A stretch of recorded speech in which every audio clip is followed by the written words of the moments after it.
been up to? I've been riding on a daydream. Hey YouTube, thanks for checking out RV Daydream, and today I want to go over a few things about our most recent camping trip. First thing I want to talk about is campground rules. I know nobody likes rules, and we're not a big fan of rules ourselves, but we do know that they're in place for a reason.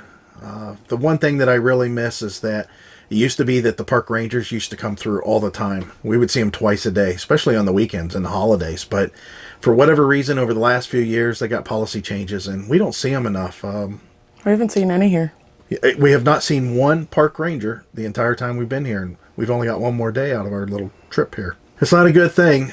So if anybody knows anything about the Ohio park system and they're watching this video, you need to change your policy and just have them here as a presence. Now, I know what you're probably going to have as an argument is, first of all, there's some sort of budget cut, I'm sure, of some kind.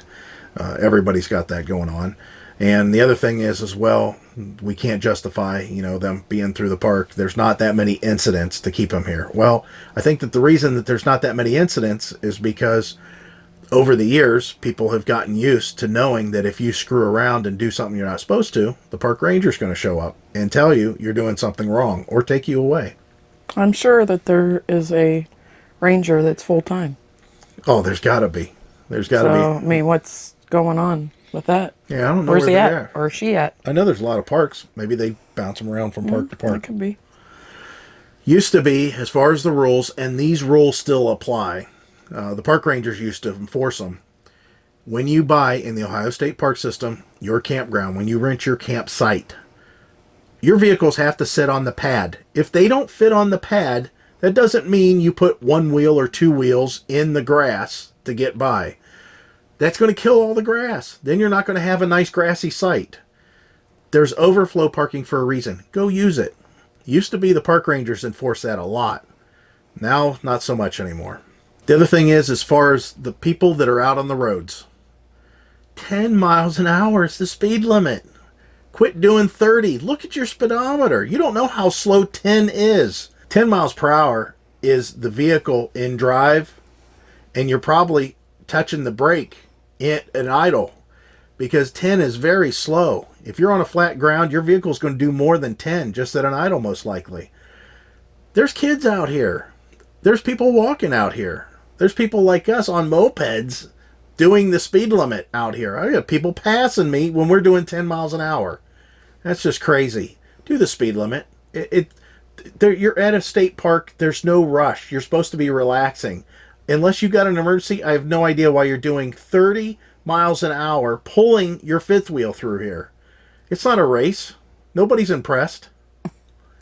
The fact that these roads are considered Ohio public roads, your vehicles have to be legal for Ohio public roads. Our mopeds, we have them registered, we have them tagged, we make sure that we follow all the rules because we're on Ohio public roads. Kids with bikes. At night, you have to have lights on your bikes. When our kids were little, we made sure we spent $30 on a good set of lights for the front and the back. They were lit up. So whenever they went out after dusk, when it started to get dark, you could see them on the road. There's kids riding through here, and it's so dark, you hear the tires, the knobbies of the tires or them pedaling just going past. You can't even see them. And that's wrong. That's wrong on so many levels. As far as pets go, this place is pet neutral is what they call it. Basically pet friendly. 2 pets per site. That's it. You can't come in here with 4 or 5 dogs. You can't say, oh, my friend's coming in with a tent. They're staying on site and they've got 2 pets. It's 2 pets per site, period. And it's domestic, cats and dogs only. None of this bringing in a cougar or something crazy like that. And I only say that because people do that stuff. People probably try to catch half the wildlife that comes through here and keep them as pets. Raccoons and stuff. I don't know. Also, whenever you're out there letting your pets do their business, they give you the plastic baggies at all different points throughout the park so you can clean up after your pet. Don't be so lazy that you take your pet out to the woods in a trail where nobody can see and let it take a crap and then just walk away. Because that stuff is going to be found by somebody else walking through the trail. It's one thing to go in deep into the woods, but for the most part, any part of the wooded area that's close to campsites it's going to be possibly trampled through by humans. And of course, if your scat from your pet is sitting out there, they're going to have to deal with it. Just clean it up. Don't be lazy. You can move your picnic table anywhere on the site. You just can't move the fire rings, so don't even bother. There's a reason that they're where they're at. They're far enough away from where the campers may be, or the tents may be, or possibly trees or other vegetation that may catch fire. So leave the fire rings where they're at. If for some reason you want to move it, you want to get hold of a camper host and see if that's allowed. I'm sure they're going to tell you no, though. But it could be that it's time for it to be moved to a different spot anyway, so it's always good to ask. As far as whenever you go to a site and you rent a site, make sure that you know how much you're supposed to be able to set up. You're only allowed so many square footage of camper material, basically awnings, canopies, tents. You can't rent a site and put up 16 tents, and have 6 people in those 16 tents. 2 of them being used for food reasons, 1 of them being used for shower reasons, whatever. You can't do that. It's a limited amount.